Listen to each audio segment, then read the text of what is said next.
Amén. Bendito, bendito sea el nombre del Señor. Amén. Muy bien. Entonces, pues, con la ayuda del Señor, hoy, pues, vamos a empezar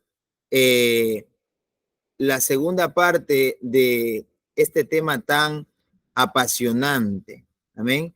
Como es la historia de la iglesia. Esta es la segunda etapa de 6. Y esta etapa que vamos a ver en esta tarde es la etapa de la iglesia perseguida, en la cual pues vamos a hablar sobre las persecuciones de los siglos 2 y 3. Pero primero, creo que es muy importante que toquemos los motivos de las persecuciones para, o sea, porque para perseguir a estos cristianos que no eran ladrones, que no eran rebeldes, que no causaron problemas, la pregunta es ¿para qué perseguirlos a ellos? Pues sí, ellos no son asesinos, ellos no son personas que están causándole problema a, al imperio en realidad por mala conducta. Al contrario, eran personas pacíficas. Y es por eso que es necesario entender el por qué los perseguían. Por favor, cierre el micrófono, tenga la bondad. ¿Sí? ¿Alguien ha activado su micrófono, por favor? Mantengamos cerrados nuestros micrófonos para poder estar muy claros con la clase, ¿sí? Gloria a Dios. Entonces, el asunto es que hubieron varios motivos. En primer lugar, motivos políticos. Los cristianos eran considerados una amenaza al imperio porque ellos hablaban de otro reino, ellos hablaban de otro rey. Y pues a los reyes no les cae bien la idea de que otro rey venga por encima de ellos. Y vimos lo mismo con errores que ocurrieron cuando escucharon del rey de los judíos, que era su propio título. Y después también se espantó Poncio Pilato, por ejemplo. Recordemos cómo fue lo que podríamos decir la gota que derramó el vaso para él, tanto que dijeron, si tú dejas libre a este hombre, no eres amigo de César, porque él se hace llamar rey. Y pues en ese entonces, un motivo político, a lo mejor mal entendido, pero sí político, religioso, los cristianos eran considerados como ateos en este tiempo de los años 100 hasta el año 313 después de Cristo. Los cristianos eran considerados como ateos por los romanos. ¿Y por qué los consideraban ateos? Los consideraban ateos porque ellos no creían en los dioses romanos y también eran acusados inclusive hasta de canibalismo, imagínense. Eran cosas que ocurrían en esa época, eran cosas que ocurrían en esa temporada y los cristianos, por ellos, por ejemplo, hablar acerca de la Santa Cena. Las personas que no participaban del cristianismo, pero escuchaban lo que ellos hacían, lo tomaron como un malentendido y los acusaron de caníbales. También los acusaron de ser promovedores del incesto, porque ellos se llamaban hermanos, se llamaban hermanas, como todavía continuamos llamándonos nosotros entre sí. Y luego se casaban. Entonces empezaron a salir los rumores de que en los cultos la gente empezaba a comer sangre, a comer carne de gente, y luego que apagaban las luces y allí empezaban a hacer orgías y tantas cosas. Eran cosas ridículas, pero eran parte de los malentendidos que surgían, ¿no? Que circulaban, y también a causa del problema religioso que había, el mundo romano, por sobre todo, con la diversidad de dioses, los griegos, lo que más han tenido eran muchísimos dioses, y para ellos un dios más no era ningún problema. El problema no era un dios más que venga a ser enseñado a las personas en ese tiempo, pero para los cristianos y para los judíos sí era un problema. porque ellos no eran politeístas. Ellos creían en un solo Dios, creían en un solo mediador, pero el Imperio Romano no. El Imperio Romano pues creía en muchos dioses. Y los cristianos proclamaban a Cristo como el único camino y le daban esa exclusividad al evangelio. Y eso chocaba con la inclusividad del politeísmo. Entonces, hubieron motivos también que fueron causa de las persecuciones, motivos sociales. Por ejemplo, los cristianos no respetaban las clases sociales de la cultura, ¿no? Ellos eran personas respetuosas, pero dentro de la iglesia eran hermanos y para el gobierno romano, ellos eran una amenaza para el orden. Y pues para la sociedad también ellos empezaron a ser considerados como algo que chocaba a lo que ellos entendían con su estatus, porque ellos no participaban de sus reuniones sociales, ellos no participaban de sus eventos sociales, ellos no se involucraban con el paganismo, ellos se apartaban de todas las cosas, de las costumbres que todo el mundo llevaba. Por ejemplo, era una costumbre en una boda ofrecer incienso al emperador. Y cuando los cristianos venían y se casaban, no lo hacían. Entonces decían, el emperador es prácticamente Dios para nosotros y ellos no están dando culto a Dios. Y entonces los cristianos empezaron a tener esa crítica al principio, y esa crítica terminó volviéndose una persecución, porque ellos no participaban de sus eventos, lo llegaron a considerar inclusive como personas antisociales, porque ellos no compraban los artículos paganos de idolatría, no comían de la comida sacrificada a los ídolos. Entonces, inclusive la economía para ellos les estaba resultando un poco conflictiva, porque entre más crecía el cristianismo, más bajaba sus ventas, porque un cristiano ya no compra ídolos, un cristiano ya no come comida sacrificada. Entonces el crecimiento de la iglesia se volvió un problema inclusive económico acerca de aquello. Y es así como empiezan a aparecer luego los emperadores. Cada emperador tuvo una distinción.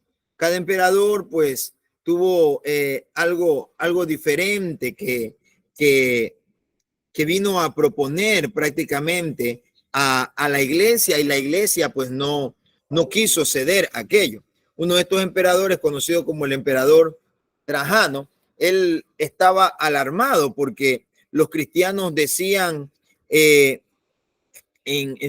su provincia y estaban causándole problemas económicos, porque los templos paganos no tenían ya la misma asistencia, había bajado la venta de carne sacrificada a los ídolos y habían problemas con la economía en ese tiempo. Y él no sabía qué hacer porque los cristianos continuaban multiplicándose. Y aunque fueron denunciados muchas veces, él pidió consejo a muchas personas para saber qué hacer y pidió y empezó a aceptar los consejos de muchas personas, ¿no?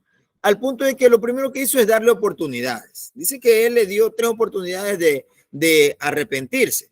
Al principio no iba buscando a los cristianos, más bien cuando los cristianos fueron denunciados, él tenía que procesarlos. Él no iba a buscarlos, a sacarlos de la casa, a arrastrarlos y nada de esas cosas, no. Pero cuando fueron denunciados les dio 3 oportunidades, por ejemplo, de arrepentirse. Ellos podían arrepentirse, su manera de arrepentirse podía ser invocando a los dioses romanos, a los dioses griegos, ofreciendo un sacrificio al emperador, o si no, pues también maldiciendo a Cristo. Y la verdad es que la historia muestra que hubieron muchos cristianos que sí lo hicieron. Muchos cristianos, por salvar su vida, hicieron estas cosas. Ofrecieron incienso al emperador, invocaron a dioses romanos, y algunos inclusive llegaron a maldecir su fe y a negarla delante de los soldados. Pero sabe, alguien le mencionó a Trajano y le dijo, si hay algo que sí es imposible, es obligar a los verdaderos cristianos a hacer esas cosas. Y entonces a partir de ahí se empezó a realizar una distinción entre los llamados cristianos que estaban dispuestos a negar a Cristo y los verdaderos cristianos. Él dijo, los verdaderos cristianos es imposible que hagan estas cosas. Y no encontraban nada fuera de lugar y nada ilegal. Y él escribió diciendo que ellos hacen votos en sus reuniones de no robar, de no adulterar, y viven prácticamente del imperio, y aunque no hacen problema con su comportamiento, sin embargo son obstinados, los trataron como obstinados en seguir creyendo en lo que ellos también le enseñaban a los demás, en Jesucristo. Llamaron a su creencia algo perverso y extravagante. Luego Trajano respondió diciendo, si hacen así, está bien, pero no deben aceptar ninguna información anónima. Nadie debe denunciar anónimamente, porque la gente venía a denunciarlos a ellos. Entonces, él dijo más adelante, cuando lleguen con alguna acusación bien fundamentada, pues adelante. Porque la gente empezaba a denunciarlos, a hablar de ellos, a decir una cosa y otra, pero él empezó a dejar de escuchar las acusaciones. Y les dijo, pues bueno, vamos a poner un alto a estas cosas, vamos a hacer las cosas correctamente. Si vamos a juzgarlo, pues tienen que venir aquí los que los vienen a acusar también. Entonces, él hizo un tipo de persecución pasiva. Él no iba a buscarlos a donde ellos están. Y esto estamos hablando del primer siglo, entre los años 111 al 113. Y luego de este emperador vino otro emperador, un emperador llamado Adriano. Adriano siguió más o menos el mismo estilo de Trajano. O sea, una persecución pasiva, una persecución moderada, pero aún así algunos murieron. Y luego, pues, algunos vinieron y pidieron perdón en los tiempos de Pío, por ahí en el siglo 139 al 161. Había mucha persecución local, o sea, focalizada en ese sector, pero no era una persecución imperial. Pero asimismo luego se llega a personajes más interesantes del Imperio Romano, como por ejemplo Marco Aurelio. Marco Aurelio, el imperio de Marco Aurelio, en sus fechas del año 161 al 180, Marco Aurelio, la historia relata mucho sobre él, porque él fue un filósofo estoico. Podríamos decir que Marco Aurelio fue el más famoso de todos, ya que él lo escribió lo que se llaman sus meditaciones, y él no tenía ninguna idea siquiera de publicar sus meditaciones, sino que él sencillamente las escribió, luego dio instrucciones de que después de su muerte se quemaran sus meditaciones como un tipo de diario, como un tipo de pensamiento. Pero cuando luego estas fueron leídas, la gente se quedó admirada, porque él prácticamente fue uno de los mejores filósofos de su época, uno de los emperadores que también fueron más justos y más austeros, por así decirlo, en su propio comportamiento. También fue uno de los emperadores más nobles, se podría decir. Sin embargo, para muchos fue uno de los peores perseguidores de los cristianos. O sea, porque como que eso no iba con su carrera, porque él hizo estas cosas de no estar tanto detrás de los cristianos, tuvo muchos prejuicios filosóficos, y algunas cosas salieron mal en su reino. Él tuvo muchos problemas en cuanto a ataques. Él Él tenía que ser un emperador muy militar, protegiendo el reino de esos ataques, y le fue mal también económicamente, en muchos sentidos. Y por eso él no buscaba un chivo expiatorio, pero razonaba que cuando él decía, él enseñaba a la gente, decía, los problemas que estamos teniendo en el reino es porque antes nosotros éramos más devotos a los dioses de nuestros ancestros y de nuestros antepasados. En ese tiempo las cosas nos iban mejor, es lo que él les decía. Y el problema que estamos teniendo ahora de que estamos mal con la economía, de que estamos mal militarmente, es porque el cristianismo ha hecho que muchas personas abandonen su fe. Muchas personas abandonen su fe y pues es esa la razón. Él no buscaba culpables como Nerón, por ejemplo, que buscaba chivos expiatorios gratis, ¿no? Él más bien tenía una razón bien fundamentada en su pensamiento de que los cristianos no deben de ser tolerados como peligrosos por el bienestar del imperio. Entonces lo que él hizo fue establecer un sistema de espías, digámosle así. ¿Para qué? Para que se puedan acumular evidencia en contra de los cristianos.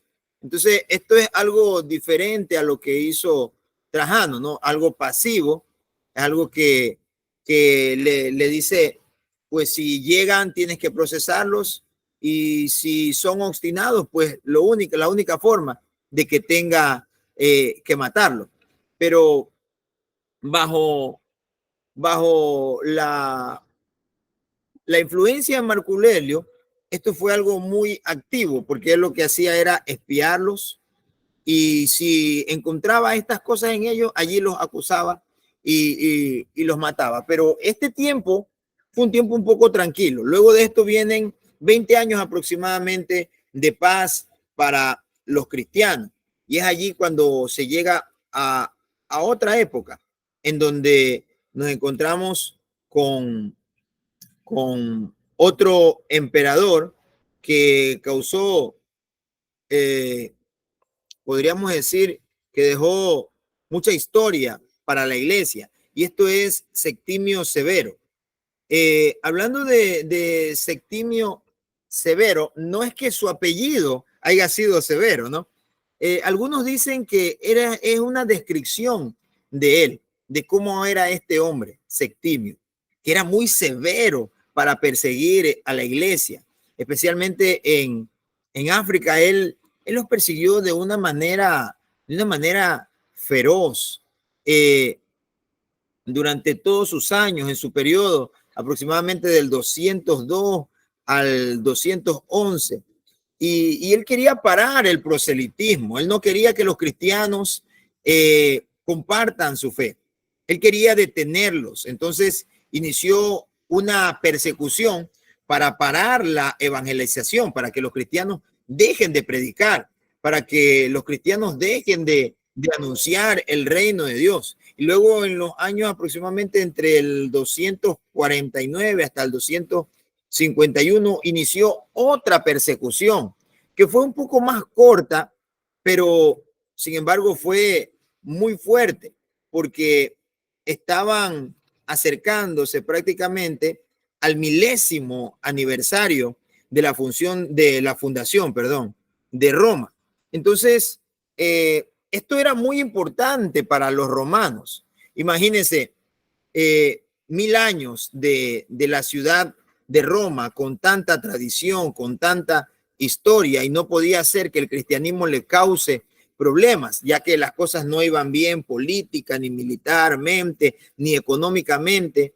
Entonces, él iba contra los cristianos que recordaban los buenos días del pasado y les echaba a ellos la culpa de los problemas actuales. Los cristianos son los culpables de que nuestra nación esté como esté. ¿Por qué? Porque un día ellos adoraron a dioses y ahora ya no los adoran. Y a los que todavía continuaban adorándolos, ya ellos vinieron a convencerlos para que ellos dejen de hacerlo. Él utilizó prácticamente los mismos argumentos que Marco Aurelio. Y luego pues tenemos a otro hombre que también se llamó Valeriano entre los años 253 al 260. Este hombre abandonó la persecución al principio, pero luego la retomó y fue para detener los desastres que acontecían en el Imperio Romano. Entonces, los ataques contra los cristianos no tenían mucho que ver con infracciones de la ley. No, porque los cristianos, como lo dijimos al principio, no eran ladrones, no eran violadores, no eran asesinos, no eran personas que andaban haciéndole daño a nadie. No, sino que muchas veces ellos no contribuían al imperio y ellos estaban buscando la forma de echarle la culpa o de perseguirlos, de traerles problemas a ellos. Y buscaban más argumentos para decir que ellos eran los culpables de los desastres económicos también que acontecían en el imperio. Y estas dos persecuciones de los siglos 2 y 3 son la de estos emperadores. Luego ya en el siglo 4 estamos hablando de otro emperador como es Diocleciano, aproximadamente entre el 303 al 310 después de Cristo. Aquí hay un periodo de aproximadamente 40 años de paz para los cristianos, pero en los años 313 al 305, él hizo 4 edictos, mandando primero a que se destruyera toda propiedad eclesiástica. Segundo, que se recogiera toda la literatura cristiana, o sea, que todo lo que ellos tengan que hable acerca de Dios, todo eso les sea quitado.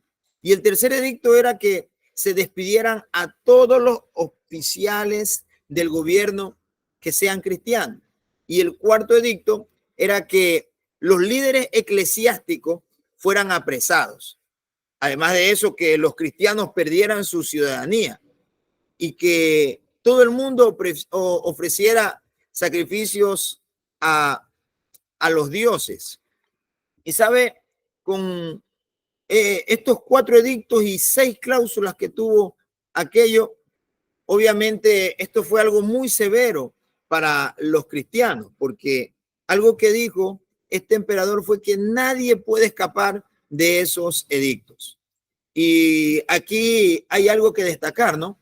Y es que la historia dice que la esposa de Diocleciano y su hija eran cristianas. Claro que como ellas eran la esposa y la hija del emperador, en este tiempo estaban exentas de las consecuencias. Pero aún así, son cristianas en su familia. Él tenía cristianos dentro de su propia familia y a pesar de eso, él hizo todo esto en contra de los cristianos. ¿Y cuál fue la respuesta de los cristianos en esta época? La respuesta de los cristianos fue también de 4 formas. Y eso es muy importante observar, ¿no? Porque algunos negaron a Cristo y ellos pues llegaron a ser llamados pues los traidores de el evangelio, ¿no? Y los que cayeron bajo persecución, pues cayeron en manos de esto. Y muchas personas, inclusive en ese tiempo, los que, digamos así, no tenían su fe bien firme en el Señor, hasta obtuvieron certificados de que ellos sí habían sacrificado animales a los dioses de Roma y tantas cosas para ellos poder ser exentos de las persecuciones. Y le pagaron, algunos los que tenían dinero le pagaron a oficiales para que hablen bien de ellos y que de esa forma ellos no sufrir por causa de confesar a Cristo. Y ellos terminaron mintiendo y eso les causó inclusive a ellos su deshonestidad, les causó también a ellos martirio cuando ellos fueron descubiertos. Entonces, imagínense la iglesia cristiana con 4 diferentes posturas bajo esa persecución. Más adelante nosotros vamos a ver algunos resultados y divisiones que resultaron de esas diferentes posturas, ¿no? Y cómo reaccionó también el emperador. Diocleciano, pues, dividió el imperio en 2 partes, Occidente y Oriente. Él estableció un orden de sucesión para así él poder evitar las guerras civiles. Y luego hizo algo que inclusive muchos emperadores no hacen. Y lo que él hizo es arreglar todo un sistema de secciones del imperio y lo dividió en Oriente y lo dividió en Occidente. Él creía que de esa forma iban a fluir perfectamente bien. Y cuando él hizo esto, él dijo, pues bueno, creo que ya dejo el reino en orden, dejo puestos oficiales en cada lugar. Y este fue uno de los únicos emperadores que se retiró. Él se retiró, él dejó allí el reinado, por así decirlo, para que luego vengan otros sucesores y tomen su lugar. Aunque esto luego le trajo mayores problemas, ¿no? Le trajo mayores problemas porque lo que hizo él fue que las 2 personas que querían el poder también empiecen a pelear por el poder, y esto también causó otras guerras entre los aspirantes al trono. Uno de esos emperadores fue Constantino, el cual estaba peleando por el imperio del occidente, y él ganó el control de todo el imperio. Se dice que en el año aproximadamente en el 324 ya habían algunos aspirantes, pero Constantino ya había tomado el trono y lo estaba afirmando. Y es así que él, como un emperador romano, pues también tuvo toda la autoridad para legislar inclusive en contra o a favor del cristianismo. Y fue en el 303 después de Cristo que Constantino hace algo importante y él legalizó el cristianismo y promulgó el edicto de Milán, el edicto de Milán, en el cual él dijo que a partir de ese momento todo el imperio romano iba a rendirle culto al Señor. Y él, después de haber tenido una batalla, una victoria, en la cual ese día él le oró a Dios que le dé la victoria, que le dé la salvación, la tradición dice que esa noche previa a la batalla, él tuvo una visión. En esa visión, él ve una cruz en el cielo y de repente escuchó una voz del cielo que le dijo, conquista bajo esta señal. Y vio la señal del símbolo de la cruz. Y entonces, pues, él pintó esa cruz en las banderas de todos los soldados y él terminó ganando aquella batalla.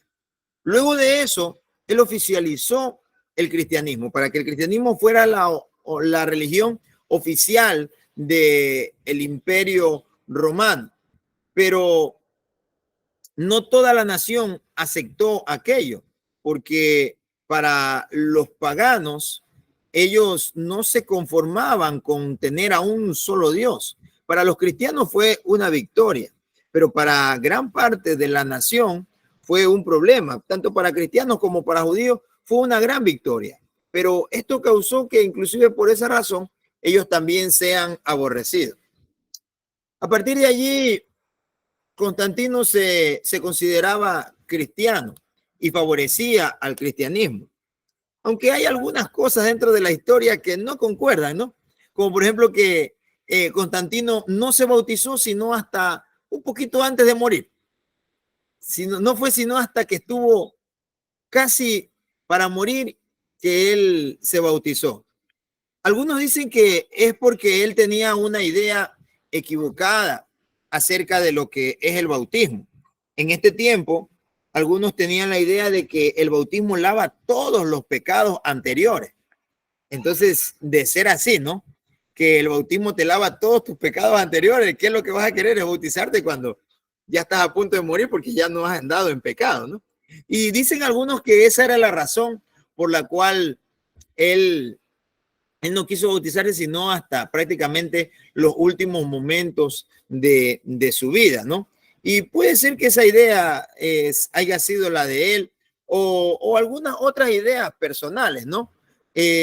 Porque no fue sino hasta casi el final de su vida que él se bautizó.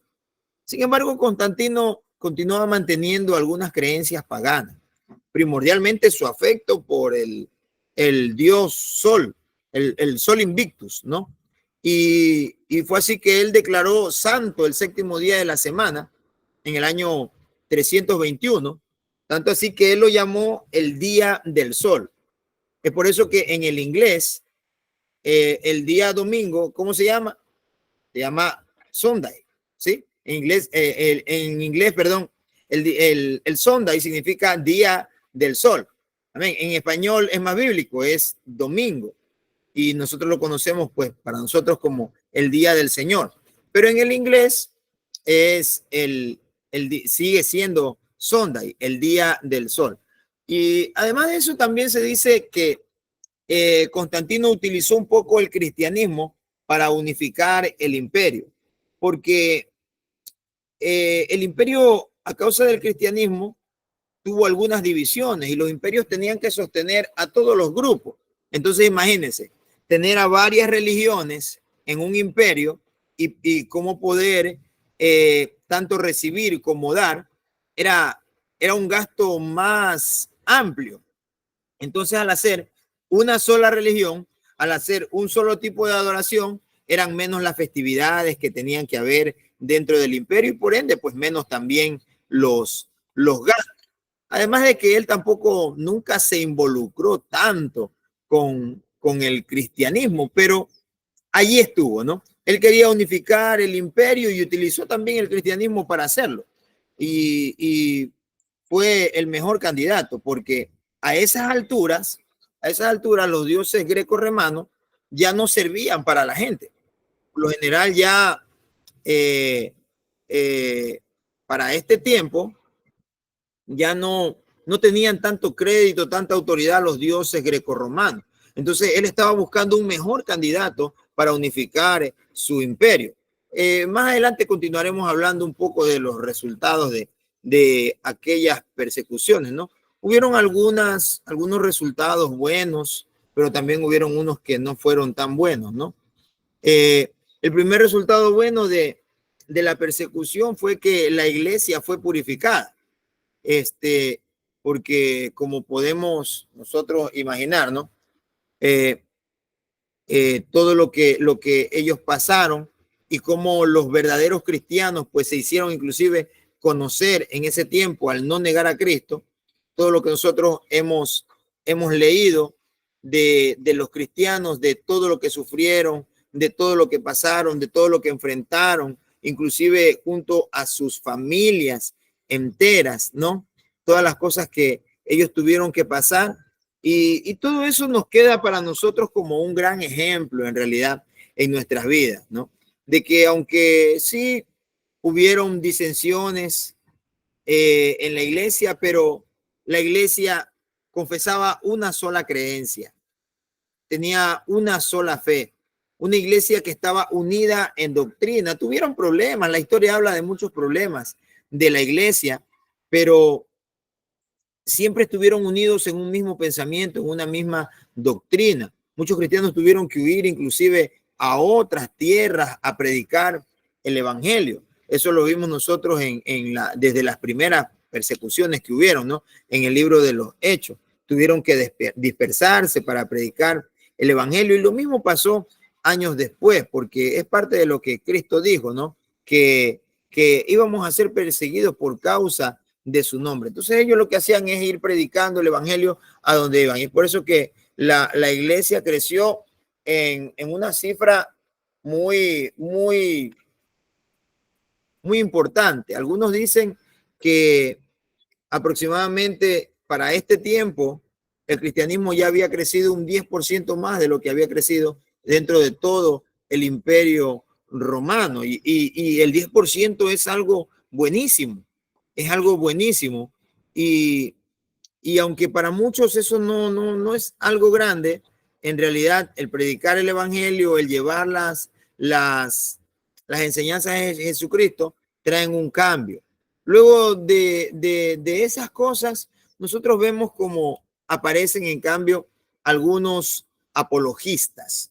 ¿Qué son los apologistas? Son los defensores, por así decirlo, ¿no? ¿Qué es la apología, la apologética? Es la defensa de la fe. Es la defensa de la fe.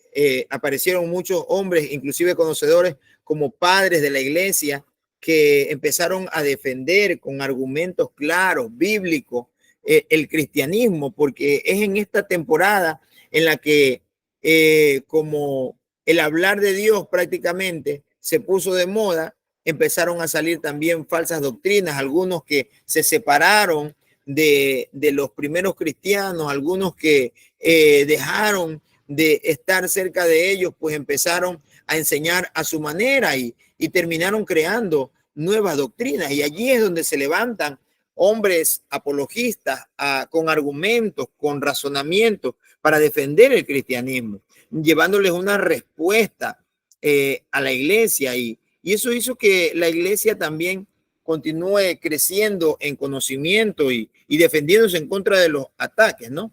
En contra de los ataques que había.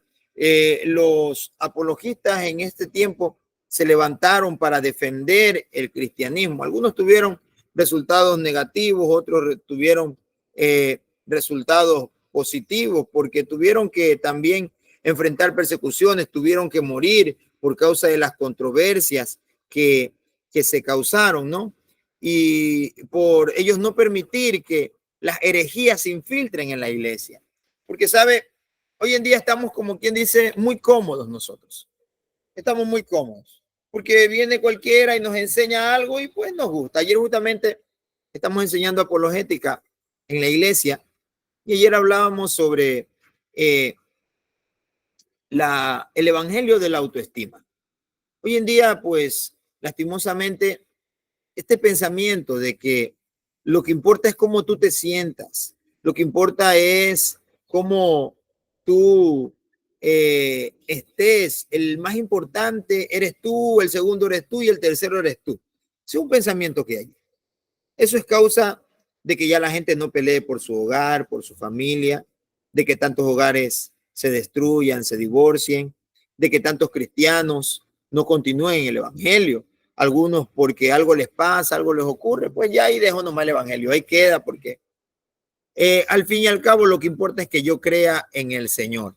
Y esa no es la enseñanza de la escritura, esa no es la enseñanza que nos enseñaron a nosotros los apóstoles, que nos enseñó tampoco nuestro Señor y Salvador Jesucristo. Por eso luego se dan inclusive los concilios, ¿no? Luego se dan los concilios. Hablamos también acerca del canon del Nuevo Testamento. Aquí se habla de todo lo sobresaliente de la historia de la iglesia, tanto en el siglo II como en el siglo III, que fueron las persecuciones imperiales. Y allí es donde se producen los grandes adelantos en la organización y vida en la comunidad cristiana. Allí es donde pues se recetan los escritos del Nuevo Testamento, que fueron terminados aproximadamente, se dice, 110 años después de Cristo, pero no pudieron ser establecidos de inmediato, ¿no? No todos esos libros tampoco fueron aceptados. Sabe que justamente hace poco estuve estudiando un poco y se dice que antes de poder terminar en lo que hoy en día nosotros tenemos 66 libros, hubieron más de 120 libros. Después de ello quedaron 90. Al final quedaron 72, si no me equivoco, y por último terminaron con 66. El objetivo primordial no fue sencillamente ocultar nada más unos cuantos libros, sino que era también el de que se encuentre prácticamente el néctar, digámoslo así, la esencia del evangelio, la esencia del cristianismo, la esencia de la fe y también la esencia de la historia. Es por eso que también nosotros tenemos 110, tenemos 66 libros, porque allí encontramos la esencia de la historia y también de las enseñanzas de nuestro Señor y Salvador Jesucristo. Luego, pues, empezaron a desarrollarse la organización eclesiástica. Primero fueron los apóstoles, los mayores dirigentes de la iglesia. Se dice que cuando Lucas escribió Hechos, Pablo escribió también a Filipenses, o sea, estaban allí prácticamente en el mismo tiempo, en la misma temporada, mientras ellos estaban escribiendo.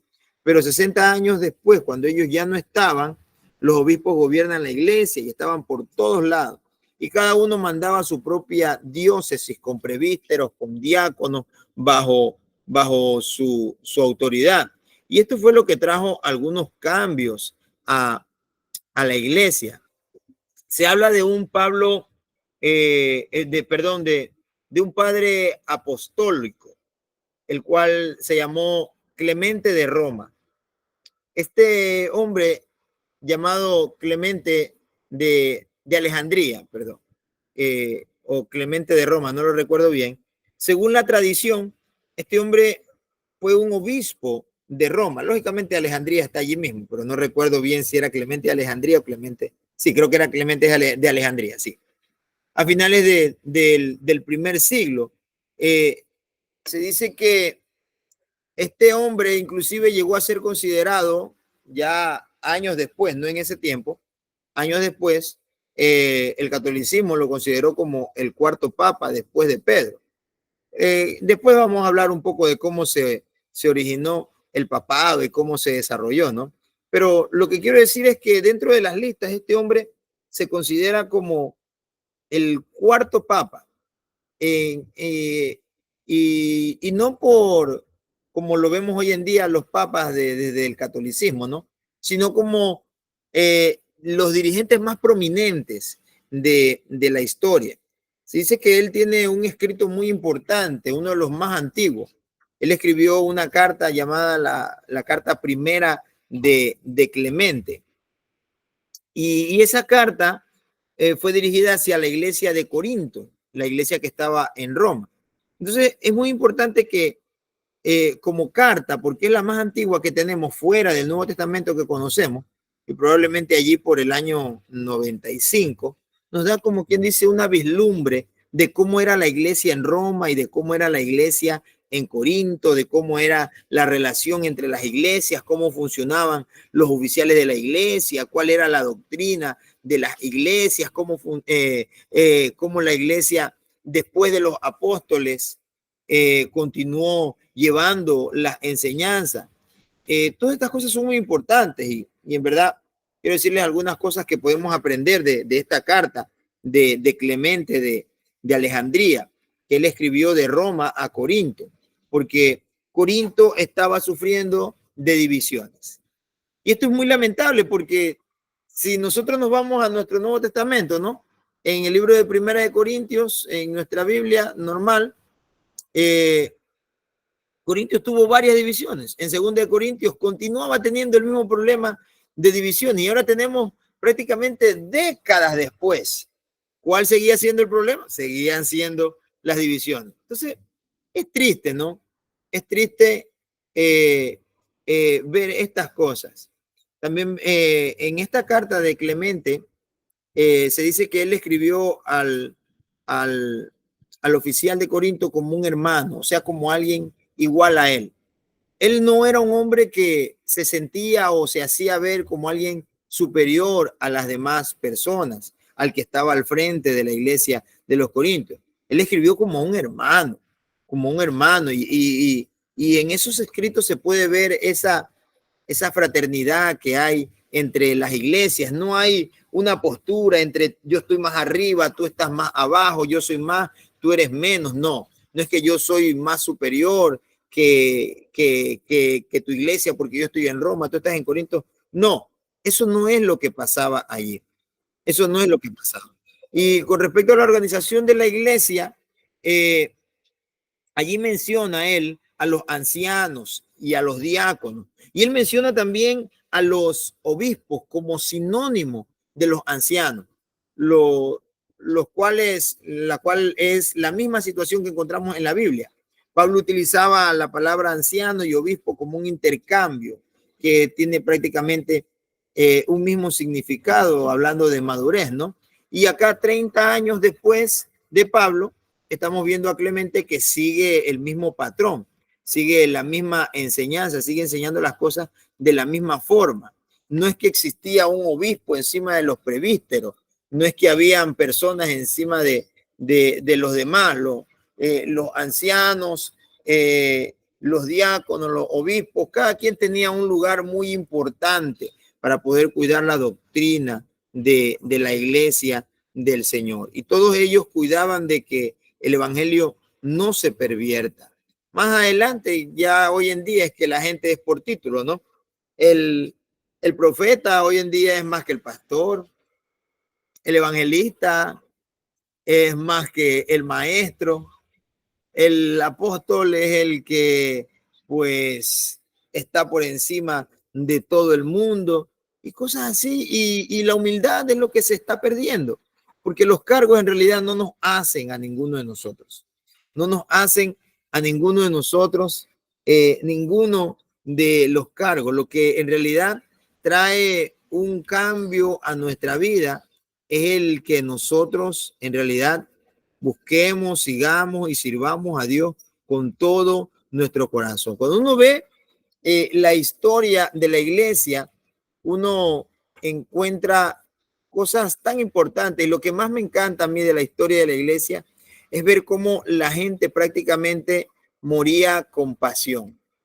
La gente moría con pasión por causa del Señor. O sea, para ellos el morir no era un problema porque ellos sabían que allí no terminaba la vida.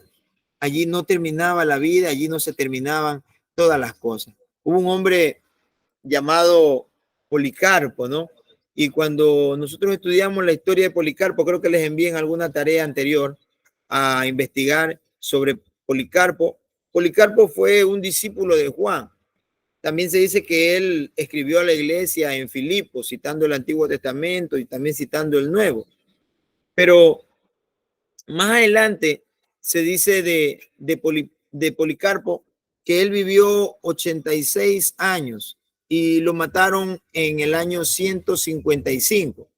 Entonces, en el primer siglo, él tuvo tiempo para conocer inclusive al último de los apóstoles, que era Juan, el que, y él años después fue entregado por una multitud a sus 86 años. Y si ustedes quieren buscar todo el relato de él, ustedes pueden buscarlo en el libro de Justo González.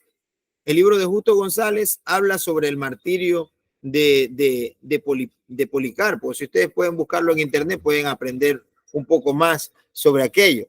Lo que habla sobre la tradición en aquel tiempo es muy extenso y también muy interesante. Hay cosas milagrosas que ocurrieron allí. La verdad no me atrevo ni a negar ni a afirmar ninguna de aquellos, pero sí es algo que sorprende, ¿no? Porque dice que Policarpo fue instado a negar a Cristo. Y la respuesta de Policarpo fue, esta historia me encanta, porque él dice, yo 86 años le he servido a Cristo y nunca él me ha hecho nada malo. ¿Cómo podría yo negar a mi Señor, quien pues me ha dado todo? Y dice que luego lo colgaron del cuello, lo amenazaron con colgarlo del cuello. Él dijo, pues, si quieren hacerlo, háganlo. Luego lo amenazaron con bestias. Y él dijo, pues, tráiganlas. Y luego le dijeron, entonces te vamos a quemar. Y él le dijo al juez, usted me amenaza con fuego, un fuego que se enciende y que luego se apaga. Pero se nota que usted no sabe nada del fuego eterno. El fuego eterno destinado para los que no conocen a Dios. Entonces, allí en el momento de su muerte prácticamente, él continuó predicando y fue condenado a ser quemado vivo. Y en este libro de Justo González hay muchos detalles sobre aquello. Dice inclusive que a Policarpo querían atarlo, querían amarrarlo. Y él le dijo, no es necesario, no es necesario. Y nuevamente le dijo, yo me he mantenido en Cristo todos estos años y me he mantenido firme, pues también me voy a mantener firme dentro de las llamas. En realidad, leer o saber de estas cosas son cosas muy emocionantes que también estimulan nuestras vidas, ¿no? Es muy animador leer la valentía de este hombre llamado Policarpo. Además de eso, hay un detalle, ¿no? Él dice, 86 años he servido a Cristo. Y la historia dice que él murió a los 86 años. Entonces, lo que él quiso decir y lo que relata en realidad la historia es que él nació y creció en una familia cristiana. Él no fue alguien que se convirtió después. Al contrario, él fue alguien que se consideraba alguien que había disfrutado los privilegios de ser cristiano desde su nacimiento, habiendo sido criado en una familia cristiana. Y, y historias como estas son historias muy hermosas y muy apasionantes en realidad para la vida de cada uno de nosotros como creyentes, ¿no? Más adelante nosotros vamos a encontrar el desarrollo de las herejías, el desarrollo de la organización eclesiástica también, de cómo, perdón, me equivoqué aquí, de cómo ocurrieron muchas sectas, se levantaron muchas sectas en aquel tiempo a querer manipular el cristianismo y a querer negar muchas cosas acerca del Señor. Pero qué bueno es que siempre han habido hombres y mujeres que han estado allí guardando. Imagínense, en los días del exilio, gracias a Dios hubieron gente que cuidó. Se dice que los fariseos cuidaron de los rollos de la ley y los cuidaron durante, imagínense, todo el periodo de silencio, donde hubo el silencio profético. Todo ese tiempo ellos los estuvieron cuidando y qué bueno es que hayan habido siempre personas que estuvieron, que han estado cuidando de la palabra del Señor, pero por sobre todo, lo más importante es que nosotros también vivamos lo que la Sagrada Escritura dice. Vamos en las tareas, vamos a hablar un poco de las sectas y herejías, va a ser lo que vamos a enviarle a ustedes como un trabajo de investigación para poder ampliar un poco más los conocimientos, ¿no? De cada uno de los que estamos aquí en este grupo de estudio, pero en realidad lo más importante es que nosotros entendamos la pasión con la que el cristianismo se ha vivido desde siglos atrás. Y en realidad hoy en día existe esa misma pasión. Es algo que debemos de preguntarnos, ¿no? Es algo que debemos de analizarlo muy detalladamente. En realidad, hoy en día existe la misma pasión.